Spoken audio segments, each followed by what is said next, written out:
Tapi faktanya ya yang UM mikro tetap aja mikro, yang kecil tetap kecil gitu.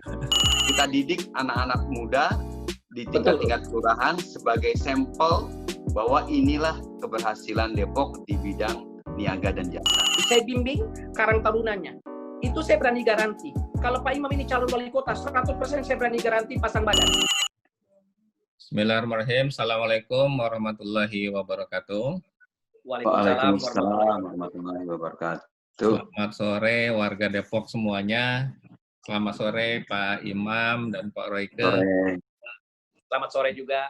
Terima kasih sore ini sudah mau menemani saya untuk kita berbincang-bincang kembali tentang kota yang sangat kita cintai dan sangat dinamis ini, Kota Depok. Ya. Nah, pada hari ini saya ingin mengupas tentang ekonomi Kota Depok, khususnya UMKM.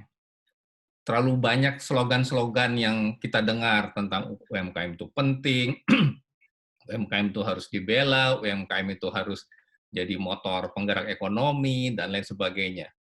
Tapi faktanya, ya yang mikro tetap aja mikro, yang kecil tetap kecil gitu. Ya. Nah, setelah saya lihat juga angka-angka yang ada di Depok, ini juga cukup menarik untuk kita cermati dan kita kupas begitu. Jadi ada 65% ekonomi Depok ini disumbangkan oleh UMKM, 65%. Besar angkanya. Ya, tapi di sisi lain jumlah pengangguran ada 7% atau 76.000 gitu. Berarti cukup banyak lah ya begitu di Depok ini yang belum punya pekerjaan tetap. Nah, sektor UMKM ini pasti punya peran penting. Saya ingin minta pendapat wakil rakyat kita nih, Pak Imam Budi Hartono, anggota DPRD Provinsi Jawa Barat, Dapil Depok. Bagaimana dari perspektif anggota Dewan tentang pengembangan UMKM dalam kaitannya mengatasi pengangguran, meningkatkan ekonomi masyarakat, dan sebagainya. Silakan Pak Imam, gimana nih? Ya, Assalamualaikum warahmatullahi wabarakatuh. Selamat sore seluruh warga Depok. Ya, saya menilai bahwa kebijakan pemerintah di dalam mengambil keputusan terhadap APBD, kebijakan APBD ya, masih sangat berpihak kepada bidang fisik, belum mengarah kepada bidang mental ataupun bidang ekonomi masyarakat. Sehingga ya jelas bahwa angka-angka itu menjadi tambah besar. Mungkin data yang disampaikan oleh Pak Pri sendiri adalah data sebelum COVID. Ini setelah COVID mungkin akan lebih besar lagi gitu Pak. Betul. Tapi memang dibanding dengan posisi yang ada di Jawa Barat, Kota Depok lumayan pertengahan lah, nggak paling tertinggi penganggurannya. Kalau dari segi provinsi sih Jawa Barat mungkin kedua ya setelah Banten. Banten itu memang posisinya sangat tinggi di 8, sekian persen lah tingkat penganggurannya. Tapi Jawa Barat di bawah itu. Walaupun terkecilnya tetap Bali. Kita lihat dari Bali kenapa kecil, mungkin ada faktor UMKM yang sangat hidup sekali di sana. Berbeda dengan di Jawa Barat. Nah, saya lihat pertama adalah tentang kebijakan anggaran untuk UMKM yang masih kurang. Yang kedua, terkait dengan fasilitas. Fasilitas bagaimana mendidik warga Depok ini menjadi seorang pengusaha. Baik itu dari sisi fasilitasnya maupun mentor-mentor yang dibutuhkan untuk mendidik mental warga Depok untuk menjadi pengusaha. Kurang ya. Ya, yang ketiga memang saya lihat mungkin di sini kan harusnya ada dinas UMKM ya. Mungkin saya lihat faktor dari SDM yang ada di dinas harus juga diberikan wawasan. Ini kan kalau di pemerintahan itu biasanya dia hanya rotasi saja, tidak melihat bahwa kompetensitas dari seorang ditempatkan sebagai kepala dinas. Bahkan atau kabit-kabit yang ada di dinas UMKM-nya sendiri. Sama seperti pariwisata juga, saya lihat memang banyak sekali SDM pemerintah ini yang asal naro saja, tidak tepat terhadap keahliannya. Ke depan sih menurut saya memang di setiap dinas harusnya ada orang-orang yang ahli dalam itu. Kalaupun nggak ada, paksakan ada staf ahli di bidang itu untuk bisa mengembangkan dari usaha yang dimaksud, apakah pariwisata ataupun UMKM. Termasuk sudah waktunya bahwa Depok menggeser anggarannya untuk kepentingan rakyat Depok, di dalamnya adalah memberikan warga untuk siap untuk berusaha. Oke, ya luar biasa Pak Imam. Anggaran, SDM, ya, coaching dan fasilitas. Ini gimana nih? Saya kebetulan hari ini bisa menghadirkan pengusaha UMKM kita yang sudah membina. Silakan cerita sendirilah apa yang sudah dibina oleh Pak Royke. Nah, kemudian nanti merespon apa yang disampaikan Pak Imam nih, masalah anggaran, fasilitasi, dan SDM. Apa yang dirasakan Pak Royke sebagai pengusaha di Depok? Mangga. Oke. Terima kasih, saya mau ucapin dulu. Assalamualaikum warahmatullahi wabarakatuh. Waalaikumsalam. Waalaikumsalam. Nah, saya sangat bersyukur. Kenapa? Saya juga tinggal di Depok. Saya juga kantor saya di Depok. Ya, saya tinggal juga di Cinere dan saya juga di Depok. Jadi, saya sebagai warga Depok, saya betul-betul ingin membantu. Nah, kebetulan di sini, kebetulan Pak Imam ini adalah alumni saya Esko Angkatan Kedua. Beliau udah tahu tentang namanya UMKM. Kita lihat Jogja. Jogja itu 90% keuntungannya dari UMKM. Jogja, waktu saya jadi pelatihan. Nah, saya adalah pendiri Esko Entrepreneur Success Community. Yaitu, mereka panggil saya adalah Raja UKM Penggiat. Jadi begini, dulu saya melatih tidak perlu bantuan pemerintah, bantuan ini. Saya melatih belajar sendiri. Boleh cek Esko itu sudah ada di non-Papua kota, bahkan dari Aceh sampai Papua. Bahkan di Depok sendiri, sudah 40 angkatan. Kalau Pak Imam itu angkatan kedua, kita sudah 40. Nanti saya kasih video peresmian di mana-mana, UKM. Jadi, saya sangat bersyukur. Jadi, kalau seandainya Pak Imam sudah mulai bisa menjadi satu orang decision maker dalam UMKM, saya garansi Depok ini akan maju. Dan itu saya garansi, 100% saya akan didik yang berapa tadi, 760.000 orang kayak yang kita akan bikin pelatihan langsung. Pak. Hah? 76.000 ya? Ya. Nah, kita rubah mentalnya. Kita rubah mentalnya untuk mereka berani buka bisnis. UKM. Itu yang kita akan didik seluruh, kita rubah mentalnya. Bukan hanya modal, mentalnya dulu yang kita rubah supaya mereka punya bisnis. Itu yang kita akan harapkan. Kalau dari dan nanti sebelum ini bahkan Pak Imam akan peresmian bisnis di mana-mana. Kalau peran pemerintah menurut Pak Royke gimana nih selama ini terhadap UMKM? Mohon maaf nih, saya bukan ini. Saya pernah ngajukan sekali proposal ke kantor Depok. Sampai sekarang ada jawabannya, Pak. Nah, kenapa ya? Saya juga nggak tahu. Karena orang-orang yang duduk, mohon maaf, bukannya saya ini. Yang duduk bukan orang lapangan. Kalau saya ini asli orang lapangan. Saya akan membuat pelatihan di tiap kelurahan, tiap kecamatan. Langsung turun. Dan boleh lihat tentang bisnis saya ada di mana-mana. UKM. Itu yang saya akan bimbing mereka. Karena prinsip saya UKM ini ada dua keuntungan. Mitra dan yang punya bisnis UKM. Nanti kita akan buka, saya akan buka, kalau memang dikasih kesempatan, saya buka contoh testimoni UKM apa yang paling indah. Nah, ini yang saya akan buka untuk warga Depok.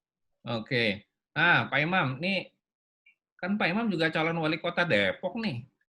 Gimana nih kalau ada suara-suara dari pengusaha kita UMKM di Depok yang merasa perlu diperhatikan oleh pemerintah, perlu pembelaan agar supaya mereka tingkat kehidupannya lebih baik.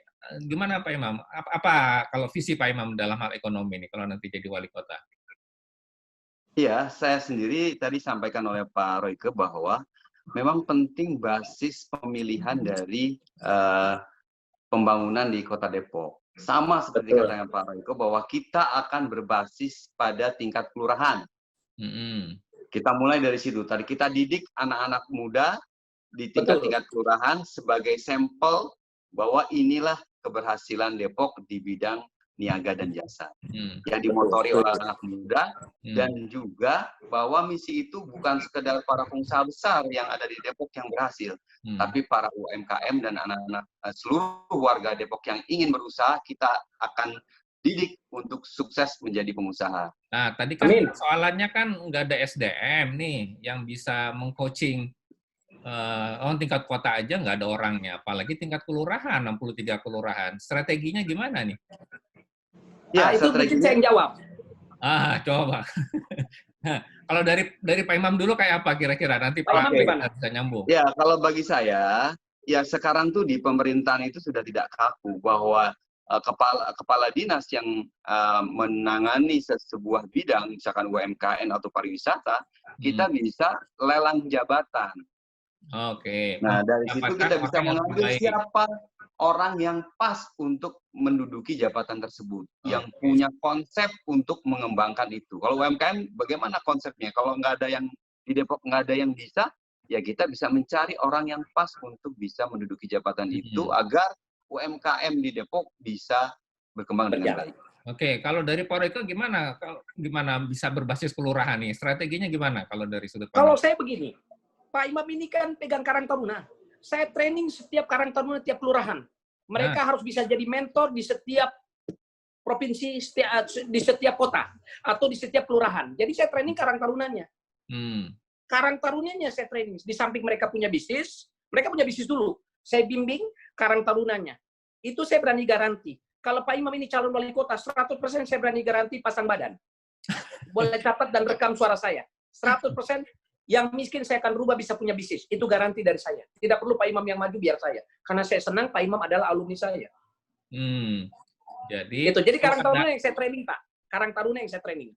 Ya, artinya ada kolaborasi antara kebijakan pemerintah dengan pihak swasta gitu. Independen, betul. UMKM.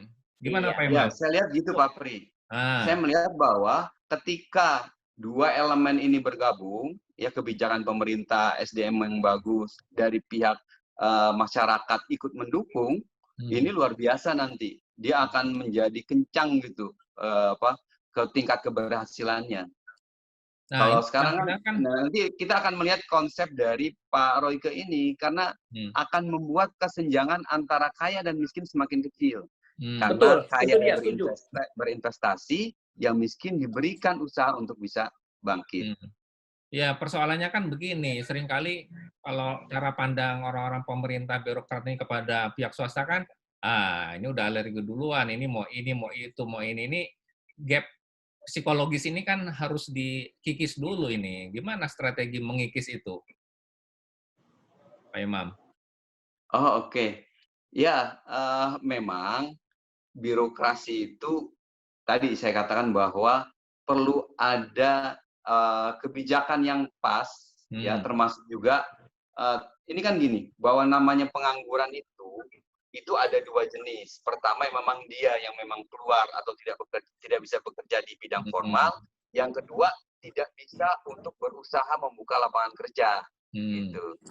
Nah, dua hal itu kita tangani secara baik juga. Yang pertama misalkan bahwa kebijakan pemerintah melindungi warga Depok untuk bisa bekerja di negerinya sendiri, di kota Depoknya. Yang kedua tadi mental dan hal-hal kebijakan terkait membangun UMKM, mental UMKM di warga Depok harus kita berikan mereka kepada orang-orang yang memang pas untuk itu. Nah, saya lihat bahwa Bapak angkat ataupun mentor-mentor yang dibutuhkan itu nanti menjadi program saya untuk bisa menghilangkan birokrasi itu. Iya, setuju. Ya, siap. Saya minta Pak Royke nih, kalau misalnya Pak Imam melihat ada potensi-potensi warga Depok seperti Pak Royke ini dan yang lainnya, kemudian nanti diserahi tanggung jawab untuk tolong dibina ini pengangguran 76.000 di Depok. Gimana strateginya secara konkretnya, apa yang mau dilakukan? Pertama, saya ambil langkah pertama, saya langsung kumpulin lu cari data 76.000 ini. Berkumpul hampir setiap minggu ada pelatihan buka bisnis. Langsung. Baik itu nanti di tempat saya bekerja yang ada warteg, saya punya takoyaki, saya punya taiti, saya training mereka. 76.000 itu adalah tanggung jawab saya. Saya kumpulin mereka untuk langsung pelatihan. Dan mereka saya ajarin trainer. Mereka latih lagi orang lain. Saya training anak-anak Karang Taruna untuk bisnis milenial. Terus kemudian ESCO sudah ada di Depok ini 40 angkatan. Saya ambil tiap orang dari 40 ini training lagi ke orang. Sehingga misi saya adalah kita datang untuk yang miskin ini yang kita training, yang tidak punya kerjaan atau bisnis. Saya training mereka wajib punya bisnis. Itu yang saya mulai start per kelurahan. Dari kelurahan ke kelurahan saya akan datang. Berapa Jadi lama tuh waktunya kira-kira sampai mereka, berapa lama waktunya sampai mereka bisa punya usaha dan settle gitu? Alhamdulillah kalau ikut pelatihan saya itu paling top 4-5 hari sudah punya bisnis. Waduh. Boleh tes, nanti boleh tes. Mungkin ada yang tidak percaya, boleh kumpulin. Saya kasih pelatihan tatap muka di rumah Pak Imam. Saya boleh tes ilmu saya. Ada contoh kasus bukti yang sebagai bukti pernah dilatih, dia usaha apa, kemudian bagaimana perkembangan bisnisnya? Bisa cerita satu contoh?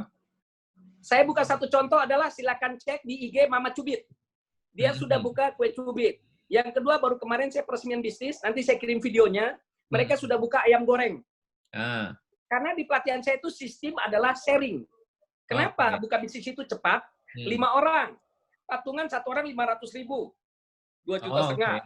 Buka gorengan. Ambil aja setoran 20.000. 1 bulan 600. Yang kerja dapat besar, yang punya bisnis 20.000. Jadi sharing kekuatan. Itu kuncinya itu. Itu kuncinya di kita. Sharing, yang tidak pernah kolaborasi. ditemui di lain. Betul sekali. Kalau nggak bisa kolaborasi, memang susah maju kita, ya, dengan zaman sekarang ini. Oke, terakhir, gimana Pak Imam visi kedepannya? Kalau punya orang-orang kayak Pak Royke, kira-kira butuh berapa orang kayak Pak Royke ini? Terus gimana mengurangi pengangguran 76.000 orang tadi, mengurangi kemiskinan 2% tadi. Ke depan kira-kira konkretnya apa yang akan dilakukan? Begitu duduk jadi wali kota misalnya, ditakdirkan jadi wali kota, apa yang akan Pak Imam lakukan? Ya, saya insya Allah pekan depan, ini sudah janji dengan Pak Roy, kita akan kumpulkan teman-teman anak muda Karang Taruna, perwakilan tiap kelurahan, karena sekarang masa COVID ya mungkin tidak lebih dari 30 orang untuk kumpul di coaching dan diberikan bisnis baru untuk mereka. Kita akan lihat perkembangannya, kalau ini berhasil dan memang menjadi sampel untuk dikembangkan di Kota Depok, inkubasinya di Kota Depok, terus juga bisa untuk nanti sebagai kebijakan di zaman wali kotanya saya misalkan, kita akan bisa kembangkan secara baik. Dan yang penting ini Pak Royke ini punya teori yang cukup bagus, Pak Pri, karena dia belajarnya bukan sekedar di Indonesia ya, dia sampai ke luar negeri, Pak Pri. Wow. Dia bagaimana dia melihat bahwa namanya bisnis itu mulai dari nanam, tumbuh, berkembang, berbuah, baru dipetik. Nggak tiba-tiba orang bisnis itu baru sehari 2 hari terus mau dipetik, nggak bisa. Nah ini konsepnya bagus sekali. Kalau nanti teman-teman yang di Karang Taruna ataupun warga Depok sekalian ingin ikut, nah ini insya Allah kita akan lakukan secara bertahap. Dan Pak Royke insya Allah siap untuk itu, Pak Royke ya. 24 jam. Pak Royke ya. 24 jam. Luar biasa. Saya juga mau daftar nanti angkatan ke-41. Ya. Iya, Pak Dr. Handoko boleh hadir di pelatihan saya. Siap. Baik, terima kasih Pak Imam. Terima kasih Pak Royke. Sama-sama. Sore hari ini. Mudah-mudahan memberikan pencerahan buat warga Depok. Warga Depok harus tetap optimis. Ekonomi kita akan bangkit. Nasib kehidupan kita juga akan meningkat. Memang kita perlu orang-orang yang menjadi motor, menjadi pelopor, menjadi penggerak di berbagai sisi kehidupan kita ya. Dan Depok ke depan bisa lebih baik lagi. Sekali lagi terima kasih Pak Imam, Pak Royke, dan warga Depok semuanya. Sampai ketemu lagi di bincang santai berikutnya. Assalamualaikum warahmatullahi wabarakatuh. Waalaikumsalam warahmatullahi wabarakatuh.